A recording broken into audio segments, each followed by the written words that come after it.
මේක එන්නට කලින් අපි තේරුම් ගන්නට ඕනේ කවරක්ද ථේරවාදය කියන්නේ කියලා. ථේරවාදය යන කවරක්ද? බොහෝ වෙලාවට කතා කරනකොට ථේරවාදය කියලා. කීප දෙනෙක් මත් ඇහුවා. ඇයි ස්වාමීන් වහන්සේ ථේරවාදය කියලා කියන්නේ? ඇයි මේ බුද්ධ දේශනාව කියලා කියන්නේ? ථේරවාද මතය කියන්නේ, ථේරවාද අදහස කියන්නේ. ඒක මම හිතලම කරන්නේ.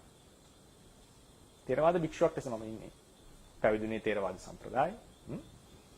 මගේ පෞද්ගලික පුහුණුව කියන එක මගේ පෞද්ගලික දෙයක්. දේශකෙක් ලෙස මම නියෝජනය කරන්නේ ථේරවාදයේ මොකද්ද තියෙන්නේ කියන එක කියන්නේ. කිසිම ආකාරයකින් මේ දේශනා මාලාවේදී මම නැවතත් කියන්නට ඕනේ ථේරවාදයේ හරි කියන්නට මම යන්නේ නැහැ. ථේරවාදයේ ඔප්පු කරන්නට මට අවශ්‍යතාවයක් නැහැ. මට පෙන්වන්නට ඕනේ මේක තමයි ථේරවාදයේ තියෙන දේශනා ක්‍රමය. ථේරවාදය යනු මේකයි. මේකේ බෝඩර්ස් මේකයි. ථේරවාදයේ ලෙස නියෝජනය විය යුත්තේ මෙයයි. ශ්‍රාවකයාගේ අතේ තියෙන්නේ පස්සේ ඒක හිතලා ඒ ගැන ප්‍රශ්න කරලා මේක සාර්ථකද අසාර්ථකද කියන එක ඒක ශ්‍රාවකයා ගන්න තීරණයක්. මේක ඔප්පු කිරීමේ අවශ්‍යතාවයක් මට කිසිසේත්ම නැහැ. ථේරවාදයේ තියෙන එක කියන්නේ හැබැයි ථේරවාදයේ ඇතුලේ මේක මෙහෙමයි විස්තර වෙන්නේ. ඒකට බැරි වෙලා හරි යුක්තියෙන් ප්‍රශ්නයක් ආවොත් මෙහෙමයි ථේරවාදීන් විස උත්තර දෙන්නේ. ඒකට උත්තර දෙන්න බැරි නම් උදාහරණයකට හිතමු බෑ කියලා හිතමු උදාහරණ උත්තර දෙන්න. ඒක උත්තර දෙන්න බැරි ලෙස මම කතා කරනවා. එහෙනම් උත්තර දෙන්නට අමාරු ප්‍රශ්න ටිකක් මම කියවන්නේ නේද? ලෝක විශේෂ සම්බන්ධයෙන් ආදී. ඒතර මේ හැමතැනම මම ථේරවාදී ඔප්පු කරන්න නෙමෙයි යන්නේ. ථේරවාදී තියෙන්නේ මොකද්ද කියන එක තේරුම් ගත්ත විදිහට අපි කතා කරමු. එතන මොකද්ද ථේරවාදය යනු? බුදුරජාණන් වහන්සේ අවුරුදු 2500කට කලින් ලෝකෙහි ඉන්දියාවේ ඉපදිලා ධර්මයක් ලෝකෙට දේශනා කරා. මේ දේශනා කරපු ධර්මය උන්වහන්සේ ජීවමාන කාලෙදිම ශ්‍රාවකයන් විසින් අර්ථ විවරණයට භාජනය කළා. සමහර අර්ථ විවරණ උන්වහන්සේ විසින් දැඩිසේ ප්‍රතික්ෂේප කරා. සාති භික්ෂුව හොඳ උදාහරණයක්. සාති භික්ෂුවට මේ බුද්ධ ශාසනයේ රස්නෙවත් වැඩිලා නැහැ. ඊට පස්සේ එක මාළුක්‍ය පුත්ත කියන ස්වාමීන් වහන්සේ නමක් ප්‍රශ්නයක් අහනකොට ප්‍රශ්නේ වැරදි. කල් හෝ පඤ් හෝ ඔහොම නෙමෙයි ප්‍රශ්නේ අහන්නට ඕනේ. සමහරවිට මම කොහොමද ඔහොම උගන්වලා තියෙන්නේ? සමහර අදහස් ප්‍රතික්ෂේප කරනවා. සමහර අදහස් පිළිගන්නවා සාදුකාර දෙනවා. මම දේශනා කරා නම් මමත් මෙසේයි මේක දේශනා කරන්නේ. මේ ආදී ලෙසට බුදුරජාණන් වහන්සේ ජීවමාන කාලෙදිම ඒ දේශනාවන් උන්වහන්සේගේ අදහස ඉදිරිපත් කරා নানা ක්‍රම වලට. සමහර ඒවා ප්‍රතික්ෂේප වුණා, සමහර ඒවා පිළිගත්තා. බුදුරජාණන් වහන්සේ පිරිනවම් පෑවට පස්සේ ශ්‍රාවකයන් নানা පැතිවල විසිරීලා ඉන්නකොට මේ එකම බුද්ධ දේශනාව নানা ක්‍රම වලට අර්ථ විවරණයට ලක් වෙන්නට පටන් ගත්තා. ඒකට හේතු කාරණා තිබුණා. ප්‍රධාන හේතු කාරණාවක් තමයි මේ ගමනාගමන පහසුකම් වල තිබිච්ච අපහසුතාවය. ස්වාමීන් වහන්සේ කෙනෙක් ධර්මයේ ඉගෙනගෙන පැත්තකට යනවා, තව කෙනෙක් තව පැත්තකට යනවා. මේ කට්ටිය මුණ ගැහෙන්නේ බොහෝ කාලයකින්. යම් වැරදි අවබෝධ තිබුණොත්, වෙනස් අවබෝධ තිබුණොත්, වෙනස් ලෙස ධර්ම අර්ථකථනය කෙරිලා දන්නේම නැතුව වෙන ගුරුකුල බිහි වෙලා තියෙනවා ඒ ප්‍රදේශවල. පස්සේ කාලවලදී මේ කට්ටිය එකතු වෙනකොට මේ අදහස් විරුද්ධ වුණාට ඔවුන්ගේ සමගිය අඩුවක් වෙලා නැහැ. ඒක විශේෂයෙන් හියුන්සාන් කියන ස්වාමීන් වහන්සේ දඹදිව දේශාටනය කරනකොට ප්‍රකාශ කරනවා මේ බෞද්ධ නිකායවල භික්ෂුන් වහන්සේලා අතර තියෙන විශේෂ ලක්ෂණයක් සමගිය. අදහස් නානයි. නමුත් ඔවුන් සමගියෙන් එකට වාසය කරනවා. මේ විදිහට নানা අර්ථ විවරණා පස්සේ කාලෙකදී මේ සමගියත් බිඳිලා එකට ඉන්න බැරි මට්ටමකටම මේ බෙදීම සිද්ධ වෙනවා. සමහර රජවරුන්ගේ බලපෑම් ආදියත් හේතු වෙනවා. කෙසේ වෙතත් ඒක ඉතිහාසමය කතාවක්. මේ විදිහට බෙදිලා යනවා. මේ බෙදිච්ච බව අශෝක අධිරාජ්‍යය බලයටපත් වෙලා ඉන්දියාවේ දක්ෂිණ ප්‍රදේශයේ රටවල් කීපයක් හැර මුළු ඉන්දියාවම එක්සේසත් කරනකොට යටත් කරගන්නකොට කරලා ඉන්නකොට සාමාන්‍යයෙන් නිකාය 18ක් පැවතුනා කියලා සඳහනක් තියෙනවා. පස්සේ මේ නිකාය ප්‍රමාණය තව තවත් වර්ධනය වෙනවා. තව තවත් වර්ධනය වෙනවා. ඒක නැගෙනහිර ආසියාව පැත්තට ගිහිලා තවත් වර්ධනය වෙනවා. බුදුරජාණන් එකම ශාස්ත්‍රූන් වහන්සේගේ ශ්‍රාවකයෝ බෙදිලා යනවා. ඒ බෙදිෂ්ඨ ශ්‍රාවක පරපුරෙහි එක්තරා ශ්‍රාවක කොටසක් තමයි ථේරවාදීන් කියලා හඳුන්වන්නේ. ඒ ථේරවාද සම්ප්‍රදායේ හැටියට මේක අරගෙන ආවේ රහතන් වහන්සේලා විසින් පරපුරෙන් පරපුරට. තව කොටසක් වෙනවා සර්වස්ත්‍රිවාදීන් ලෙස. දැන් ථේරවාදීන් ගත්තට පස්සේ ථේරවාදීන් පළවෙනි සංගායනාව, දෙවෙනි සංගායනාව, තුන්වෙනි සංගායනාව පාටලිපුත්‍රයේ කරපු. රහතන් වහන්සේලා 19ක් එකතු වෙලා. ඊළඟට ඒක තමයි ඒ ධර්මයේ තමයි මිහිඳු මහරහතන් වහන්සේ ලංකාවට අරගෙන එන්නේ. සෝනුත්තර ආදී ස්වාමින් වහන්සේලා බුරුම ආදී දේශවලට අරගෙන යන්නේ. හතරවෙනි සංගායනාව මාතලේ අලු විහාරෙදී මේ විදිහට දිගින් දිගට මේ පරපුර පැමිණෙනවා. සර්වස්ත්‍රිවාදීන් කියන නිකාය ථේරවාදයේම අනු කොටසක් ලෙස කැඩී යන්නේ. යම් වෙනස්කම් තියෙනවා. සැලකිය යුතු වෙනස්කම්. ඔවුන් කරනවා තුන්වෙනි සංගායනාවක් උතුරු ඉන්දියාවේ කනිෂ්ක කියන අධිරාජ්‍යයාගේ සමයේ. ඒ කනිෂ්ක කියන අධිරාජ්‍යයාගේ සමයේදී කරපු සංගායනාව ඔවුන්ගේ පොත්වල හැටියට රහතන් වහන්සේලා විසින් කරපු සංගායනාව.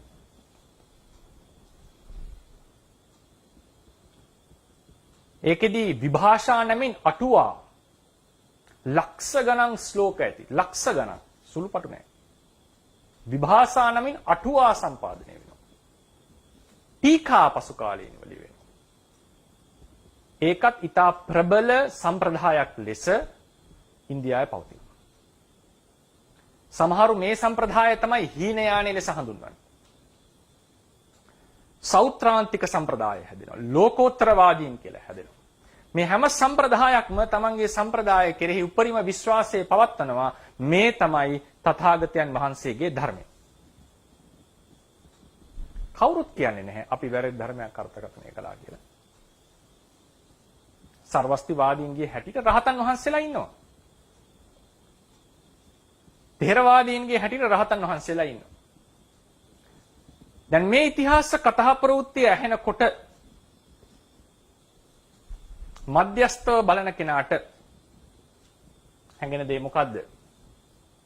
එහෙමනම් බහු සම්ප්‍රදායන් තියෙනවා නම් ඒ සම්ප්‍රදායන් වල තියෙන මූලික ලක්ෂණ වෙන වෙනම ඉගෙන ගන්නට වෙනවා. ඉගෙන ගත්තාම කවර සම්ප්‍රදායක්ද මගේ නුවණට ගෝචර, මගේ නුවණට ගැලපෙන්නේ? ඒ අනුව අපිට තීරණය කරන්න වෙනවා සබුද්ධික මිනිස්සු වශයෙන් මම කවර සම්ප්‍රදායක්ද රුචි කරන්නේ. සර්වස්ත්‍රිවාදීන්ගේ විදර්ශනා ක්‍රමයක් තියෙනවා. යෝගාචරයන්ගේ විදර්ශනා ක්‍රමයක් තියෙනවා. මාධ්‍යමිකයන්ගේ විදර්ශනා ක්‍රමයක් තියෙනවා. මේ මාධ්‍යමික විදර්ශනා ක්‍රමය එක ආචාර්යවරයෙක් අර්ථකථනය කරන විදිහට සංසාරයයි නිවනයි අන්තිමට එකයි. මේ තමයි අවබෝධය. මෙයා පදනම් වෙන්නේ මූලිකවම තථාගතයන් වහන්සේගේ දේශනා. එක දේශනාවක් තියෙනවා සමය විමුක්ත භික්ෂුව පිරිහෙනවා කියලා. මේක එක නිකායක් අර්ථකථනය කරනවා සර්වස්ති ආදීන් භික්ෂුන් වහන්සේලා නිකාය අර්ථකථනය කරනවා සමය විමුක්ත කියලා ගන්නේ ආර්යයන් වහන්සේ. පිරිහෙනවා කියලා දේශනාවේ තියෙනවා.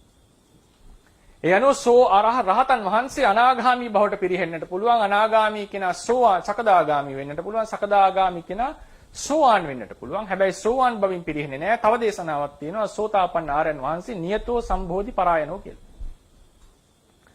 වෙනස උනේ මොකද්ද? සමය විමුක්ත කියන වචනය බුදුරජාණන් වහන්සේ සූත්‍රයේදී විස්තර කළා නැහැ. ඒ වචනේ විස්තර කරා ආර්යයන් වහන්සේලා කියලා. ථේරවාදීන් කිව්වා නැහැ. මේ සමය විමුක්ත යනු ලෞකික ධානයෙන් විමුක්තිය ලැබපු කෙනෙක්. ඔහු පිරිහෙන්නට පුළුවන්. එහෙම නැතුව ලෝකෝත්තර විමුක්තිය ගැන නෙවෙයි මේ කතා කරන්නේ. එකම පදය ක්‍රම දෙකකට අර්ථකථනය කරපු නිසා ධර්මපරියායවල දෙකක් හැදුනා. ඒ නිසා බුදුරජාණන් වහන්සේගේ දේශනාව සාති භික්ෂුව ඇහුවෙත් එකම දේශනාව. සාරිපුත්‍ර ස්වාමීන් වහන්සේ ඇහුවෙත් එකම දේශනාව. මේ දෙන්න තේරුම් ගත්ත ක්‍රමය දෙකක්. බුදුරජාණන් වහන්සේ එකපාරක් ඇහුවනේ. ඔබ වහන්සේ දේශනා කරන දේ ඔබ වහන්සේගේ ආධ්‍යාසය අනුවම තේරුම් අරගන්නවද ශ්‍රාවකයෝ? ප්‍රතිප්‍රශ්නයක් ඇහුවා. බ්‍රාහ්මණය ඔබ යම් කෙනෙක්ට මං හිතන්නේ බ්‍රහ්මණේ හරි ගෘහපතිය හරි යම් කෙනෙක්ට රජගහ නුවරට පාර කියනවා නම් ඒ කියන විදිහටම හැමෝම ඒ පාරේ ගිහලා රජගහ නුවරට ළඟා වෙනවද? අනේ නෑ ස්වාමීනි, සමහර කෙනෙක් යනවා, සමහර කෙනෙක් යන්නේ නෑ, සමහර කෙනෙක් ඒක වැරදියට තේරුම් ගන්නවා. ඒ විදිහම තමයි මගෙත්. මම දේශනා කරන ධර්මයේ සමහරව හරියට තේරුම් අරගෙන ප්‍රතිඵල ලබනවා, සමහරව වැරදියට තේරුම් අරගෙන මුලාවටපත් වෙනවා. ඒ නිසා බුද්ධ දේශනාව තිබුණට එහි ප්‍රයෝජනයේ තියෙන්නේ කෙසේද ඔබ තේරුම් ගත්තේ කියන එක උඩයි. වෙන කිසිදු දෙයකින් වැඩක් නැහැ. බුද්ධ දේශනාව තිරිසන් සතාටත් ඇහෙනවා. අන්‍ය ලබ්ධිකේටත් ඇහෙනවා. අපේ දේශනාවේ හැටියට කාශ්‍යප බුදුරජාණන් වහන්සේගේ දේශනාවේ තිබිච්ච පාඩයක් තමයි මාගන්ධිය කියන බ්‍රාහ්මණ තුමාගේ ගුරු කුලයේහි අර්ථකථනය කරමින් පැමිණියේ වෙනස් විදිහකට. කාශ්‍යප බුද්ධ ශාසනයේ තිබිච්ච ධර්ම පාඩයක් අපේ බුද්ධ ශාසනයේ වෙනකන් ඇවිල්ලා වෙන ක්‍රමයකට අර්ථකථනය වෙන මාගන්ධිය සූත්‍රයේ තියෙන එක අදාළ. ඒ නිසා බුද්ධ වචනය ප්‍රයෝජනයක් වන්නේ එහි වටිනාකමක් තියෙන්නේ කෙසේද ඔය තේරුම් ගත්තේ යන්න. ථේරවාදයේ අනුව ඒ බුද්ධ වචනය විස්තර කරපු එක්තරා ක්‍රමයක් පමණයි. සර්වස්තිවාදයේ අනුව ඒ බුද්ධ වචනයම තව ක්‍රමයකට විස්තර කරපු එක්තරා ක්‍රමයක් පමණයි. ඒ ථේරවාදයේ තියෙන ලක්ෂණ මොනවද? සෞත්‍රාන්තිකයන් තව ක්‍රමයක්, ලෝකෝත්තරවාදීන් යන තව ක්‍රමයක්. ඒ ථේරවාදයේ තියෙන ලක්ෂණයක් තමයි මේ ථේරවාදීන් ඒ බුද්ධ දේශනාව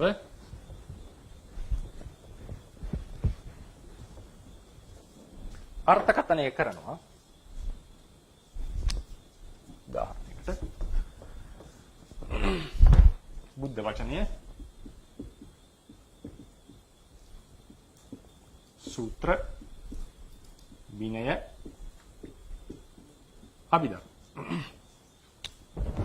මේවා සම්බන්ධයෙන් විශ්ලේෂණ පවතිනවා අටුවා සාහිත්‍යයේ. ඒක විශ්ලේෂණයක්, විවරණයක්. සමහර ඒවා බුද්ධ කාලේ ඉඳලම ආපු විවරණ, සමහර ඒවා අපසු කාලීන විවරණ. ඒක විවරණ වෙනවා ටීකා සාහිත්‍යයේ. ඊට පස්සේ මේ සියල්ලම සමහර වෙලාවට පසු කාලීන ආචාර්යවරුන්ගේ.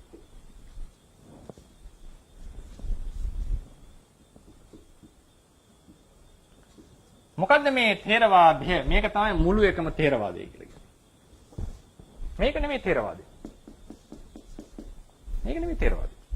මේක හැමෝගාම තිබුණා. කතාවස්තු බලන්න. එකම සූත්‍රය හැම නිකායකම තිබුණා.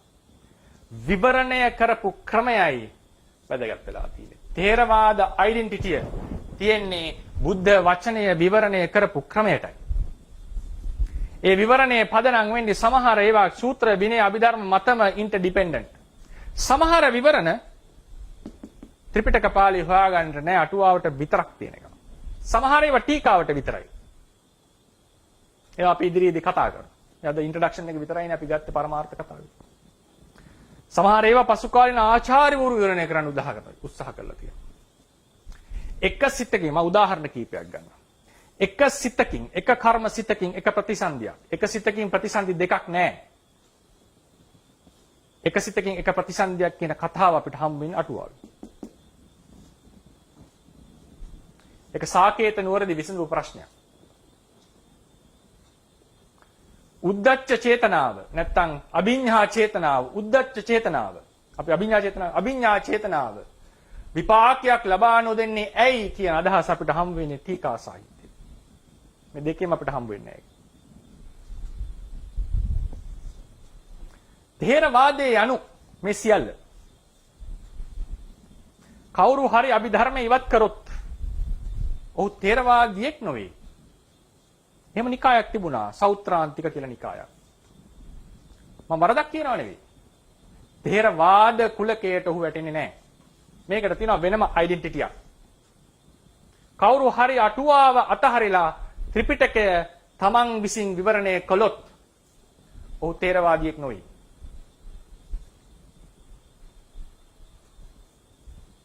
හේතුව ඒ ඔහුගේ වාදයයි.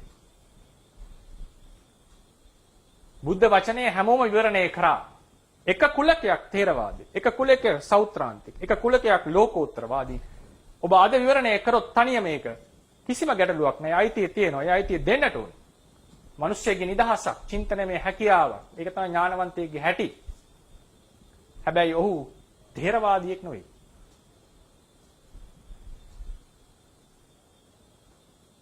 තේරවාදයේ යනු මම නැවත කියනවා. ත්‍රිපිටකයේ නෙවෙයි. ත්‍රිපිටකය අර්ථකථනය කරපු එක්තරා ක්‍රමවේදයක්. මේ තේරවාද සම්ප්‍රදායෙහි තියෙනවා පදනම් දෙකක්. අපි කියනවා fundamentals.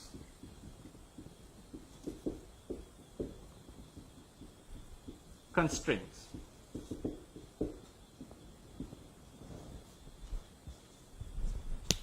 මේ පාඩම් මාලාවේදී අපි කරන්නේ fundamentals ගැන කතා කරන එක විතරයි.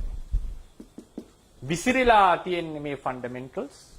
උදාහරණයකට ගත්තොත් කර්මය සම්බන්ධයෙන් තියෙන fundamentals අටුවා ත්‍රිපිටක අටුවා ටීකාවල විසිරීලා තියෙනවා. එක තැනක නැහැ. රූපේ සම්බන්ධයෙන් විසිරීලා තියෙනවා. කොටින්ම කිව්වොත් අහේතුක ප්‍රතිසන්දිය ගැන තියෙන fundamentals විසිරීලා තියෙනවා. මේ එකතු කරන්නට ඕනේ. එකතු කරාම තමයි ශ්‍රාවකයාට පහසුවෙන් මොකද්ද ථේරවාදය කියලා තේරෙන්නේ. දෙවෙනි ක්‍රමය constraints යනු ථේරවාදීන් ධර්මය විවරණය කරන ක්‍රමවේදය. මූලික સિદ્ધාන්ත එකක්, ධර්ම විවරණය තව එකක්.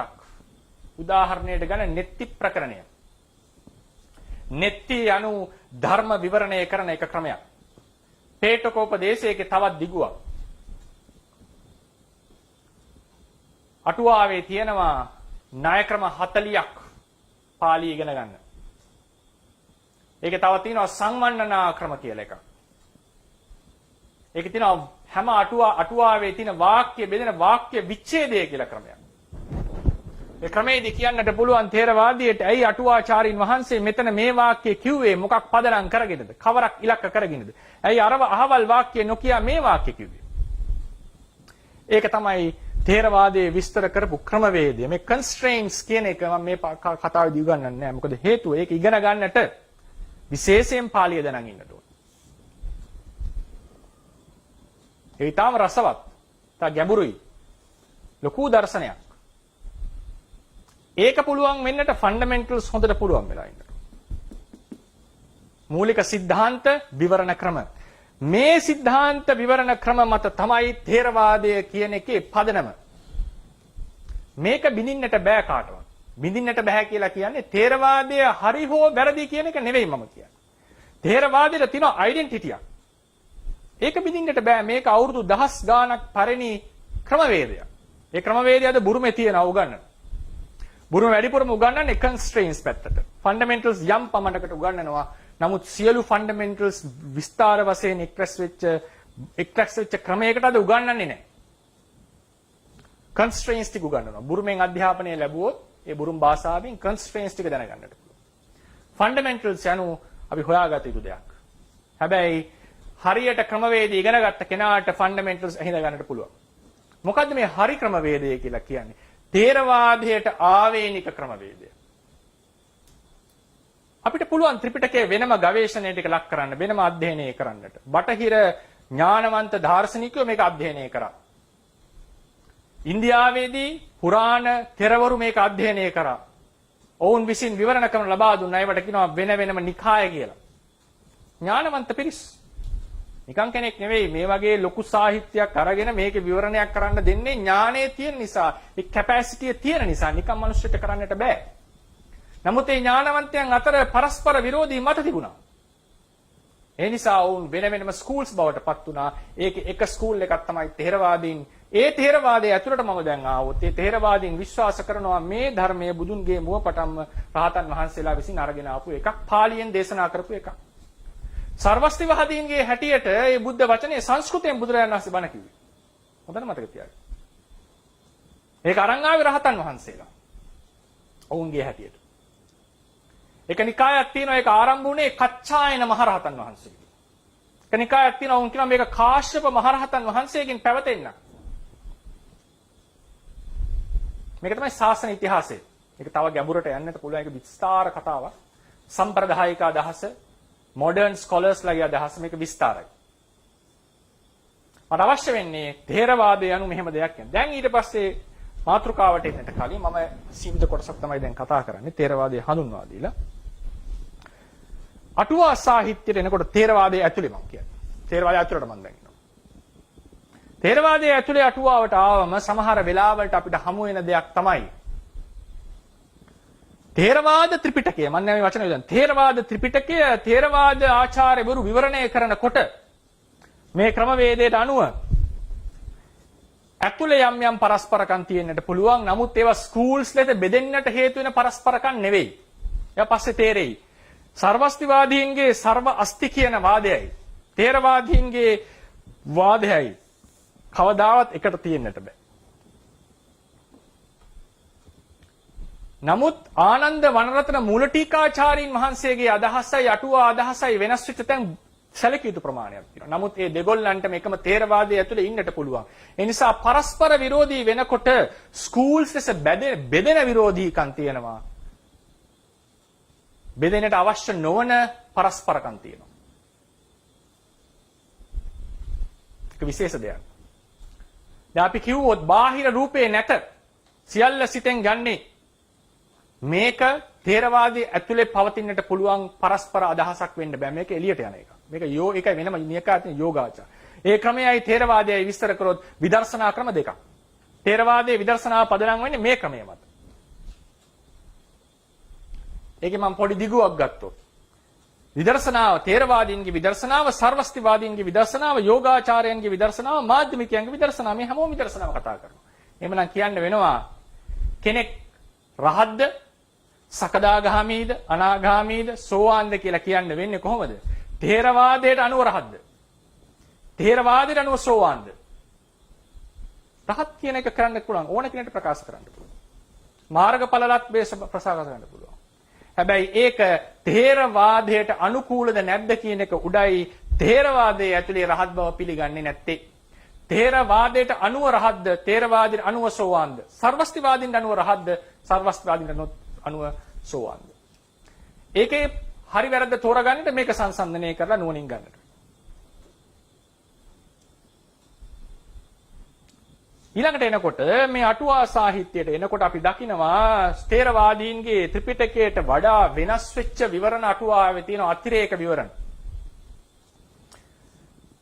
මේවා කෙසේද උනේ? බුදුරජාණන් වහන්සේ දේශනා කරපු ධර්මයේ ඇයි මේ වෙන වෙන ක්‍රම වලට විවරණය වෙන්නේ? ඒකට හොඳම උදාහරණය ගන්න මජ්ජේ සූත්‍රය.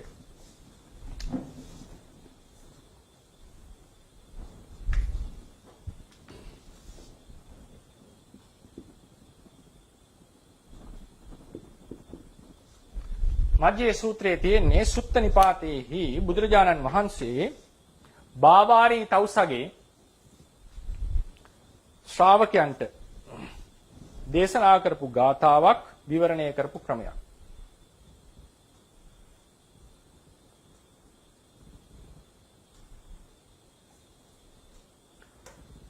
මෙත්තෙය අජිත මෙත්තෙය පඤ්ඤේදි තිස්ස මෙත්තෙය ප්‍රඥේදි තිස්ස මෙත්තෙය කියන බ්‍රාහ්මණතුමාට පාරායන වර්ගයේදී බුදුරජාණන් වහන්සේ දේශනා කරපු ධර්ම. මම මේ සූත්‍රය කතා කරන්න යන්නේ නැහැ. මේ සූත්‍රය ගැන ඒ කාලේ හිටපු තෙරුන් වහන්සේලා 6 දෙනෙක් අතර ධර්ම සභා මණ්ඩපයකදී සාකච්ඡාවක් ඇති වුණා. 6 දෙනා දුන්නේ උත්තර 6ක්. ඒ 6 ථේරවාදයේ ස්ටෑන්ඩ් පොයින්ට් එකේ හැටියට කිසිසේත්ම එකිනෙකට සමාන නැහැ. මධ්‍ය කියන්නේ කවරක්ද විස්තර කරොත් මම නිකන් උදාහරණයක් ගොත් උපේක්ෂා වේදනාව මධ්‍ය කියලා එක්කෙනෙක් කිව්වා. එක්කෙනෙක් කිව්වා තෘෂ්ණාව මධ්‍ය කියලා. තව එක්කෙනෙක් කිව්වා සක්කාය නිරෝධය මධ්‍ය කියලා. නිවන. තව කෙනෙක් කිව්වා මේ විදිහට තව එක්කෙනෙක් කිව්වා ස්පර්ශ නිරෝධය මධ්‍ය කියලා. උපේක්ඛා වේදනාවයි ස්පර්ශ නිරෝධයයි මධ්‍ය සමාන කරන්න බෑනේ. එහෙනම් ඒක ථේරවාද ක්‍රමයේ හැටියට බෑ ඒක කරන්න. කිසිසේත්ම බෑ. ස්පර්ශ නිරෝධය anu නිවනයි. සක්කාය නිරෝධය anu නිවනයි. උපේක්ඛා වේදනය anu වේදනාවක්. ඒක සංස්කාර ස්කන්ධය. අරක නිර්වාණය. ඒක ධර්ම පරයයන් සම්පූර්ණ වෙනස්. බුදුරජාණන් වහන්සේ ගාවට අරන් ගියා. 6 දෙනාගේම විවරණ විස්තර කරා.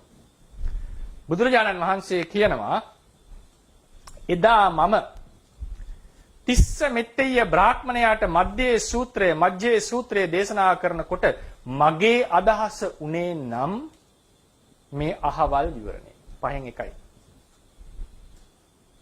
එකිනෙකට වෙනස්. පහෙන් ගත්තා මගේ විවරණය. හැබැයි මහණෙනි ඉතිරි පහම නිවැරදි. ඉතිරි පහම නිවැරදි. මොකද්ද මේ කියන්නේ? බුදුරජාණන් වහන්සේ සූත්‍රයක් දේශනා කරා යම් ආධ්‍යාසයක් ඇතුව ඒ දේශනාව වෙන ක්‍රම වලට විස්තර වුණා. හැබැයි ඒක මූලික ෆන්ඩමෙන්ටල්ස් වලට කැඩෙන්නේ නැත්නම් ඒවා එක හැප්පෙන්නේ නැත්නම් උන්වහන්සේ ඒක පිළිගන්නට සූදානම්. ඒ සූත්‍රය උන්වහන්සේ ප්‍රකාශ කරන මගේ ආධ්‍යාසය උනේ මේකයි. මේ 6න් එකක්. හැබැයි අතිරි පහම නිවැරදි.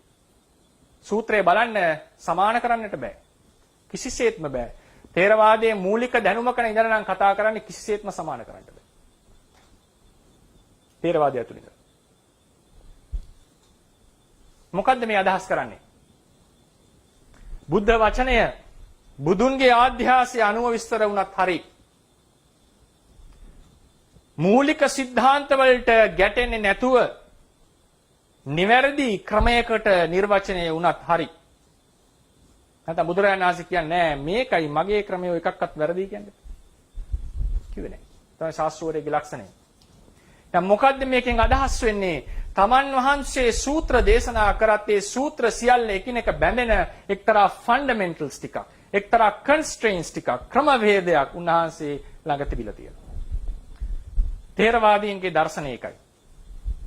ඒ නිසා දැන් අපි එන්නේ මේ තේරවාදය, මේකට තමයි තේරවාදය කියලා කියන්නේ. මේක නෙවෙයි තේරවාදය. මේක නෙවෙයි තේරවාදය. මේක නෙවෙයි සියල්ල තේරවාදය. ඒ සියල්ල පදනම් වෙච්ච ෆන්ඩමෙන්ටල්ස් ටිකක් තියෙනවා, කන්ස්ට්‍රේන්ට්ස් ටිකක් තියෙනවා. මේක මත තමයි මේ සියල්ල තියෙන්නේ. මේක යටින් තියෙන්නේ ෆන්ඩමෙන්ටල්ස් කන්ස්ට්‍රේන්ට්ස්. මේ සියල්ල එකතු කරාම තමයි තේරවාදය. ඒක ආචාර්යවරුන්ගෙන් පරපුරෙන් පරපුරට ඇවිල්ලා මහා විහාරේ ලංකාවේ පැවතිලා බුරුම තායිලන්ත වගේ රටවලට ගිහිල්ලා අද තේරවාදයේ නමින් තියෙන්නේ ওই එක ස්කූල් එකයි.